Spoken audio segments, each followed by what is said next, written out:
அனைவருக்கும் ஆத்ம நமஸ்காரம். இந்த உலகம் ஆன்மீக பக்க விளைவில் மாட்டிக்கிட்டு இருக்குன்னு சொன்னால் உங்களுக்கு எப்படி புரியும்?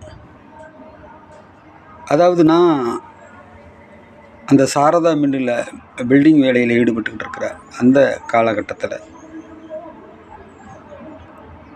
அந்த பக்கத்தில் இருக்கக்கூடிய அம்மன் கோயில், அது பிரசித்தி பெற்ற அம்மன் கோயில் தான். உங்கள் எல்லாருக்கும் தெரிஞ்ச அம்மன் கோயில் தான். அப்போ அதாவது மேட்டுப்பாளையம் வனபத்திரகாளி அம்மன் கோயில்னு சொல்லி, அப்போ அந்த பகுதியில் ஒரு 80 வயது பெரியவர் அந்த கோயிலுடைய வளாகத்தில் சுற்றிக்கிட்டு தெரிஞ்சார். அவர் தன்னை பற்றி, தன்னுடைய வாழ்க்கையை பற்றி நம்மக்கிட்ட கொஞ்சம் பகிர்ந்துக்கிட்டார். அவர் ஒரு மந்திரவாதியாம். அதாவது பணிக்கர்னு சொல்லுவாங்க இல்லையா, அந்த மலைவாழ் மக்கள் சொல்லுவாங்க இல்லையா, அந்த இதில் உள்ளவர் அவர். அப்போ எனக்கு வயசு 80 ஆயிடுச்சு, இனிமேல் என்னால் ஓட முடியாது. அதாவது இந்த குட்டிச்சாத்தான் அது பின்னாடியெல்லாம் என்னால் இனிமேல் ஓட முடியாது, அதுக்கு நம்மளால் ஈடு கொடுக்க முடியாது, வயசாயிருச்சு. அதே சமயத்தில் இந்த அம்மனுடைய எல்லை அந்த இருக்குது பாருங்கன்னு 2 கல் எல்லைகளை காமிக்கிறார். இந்த எல்லையை தாண்டி நான் ஒரு அடி எடுத்து வச்சாலும் நான் ஆள் காலி, ஏன்னா எனக்கு எதிரிகள் ஜாஸ்தி ஆகிட்டாங்க.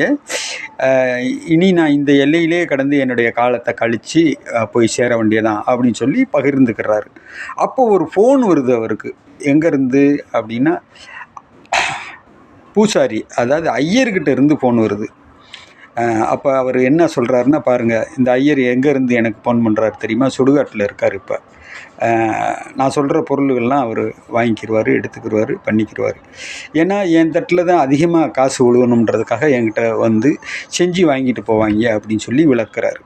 அதேமாதிரி நம்ம போய் தியானத்தில் உக்காந்தா செயற்கையாக நமக்கு கண்ணீர் வடிகிற மாதிரியெல்லாம் கூட அங்கே சிஸ்டங்களை உண்டாக்கி வச்சுருக்குறாங்க. இதெல்லாம் நம்ம போய் சில இடங்களுக்கு போகும்போது வரும்போது இதெல்லாம் நம்ம கண்டறிஞ்ச விஷயங்கள். இப்படி இந்த உலகம் முழுவதுமே இன்னும் சில பேர் நான் பார்த்துருக்குறேன், உடம்புல அதாவது தொடையை கிழித்து அதில் குறிப்பிட்ட வேர்களை வச்சு தச்சுக்கிறாங்க. இப்போ நீங்கள் எந்த பூசாரியை, எந்த ஐயரை, எந்த சாமியாரை நீங்கள் நம்புவீங்க சொல்லுங்கள்? உலகம் முழுவதும் இந்த பக்க விளைவில் தான் ஓடிக்கிட்டு இருக்குது. அதனுடைய அழிவு தான் இப்போ நம்ம பார்த்துக்கிட்டு இருக்கோம். நம்ம எச்சரிக்கையாக இருக்கணும்னா இந்த மாதிரி ஆன்மீகத்துக்குள்ளே நம்மளை திசை திருப்பிக்கிறணும். ஆத்ம நமஸ்காரம்.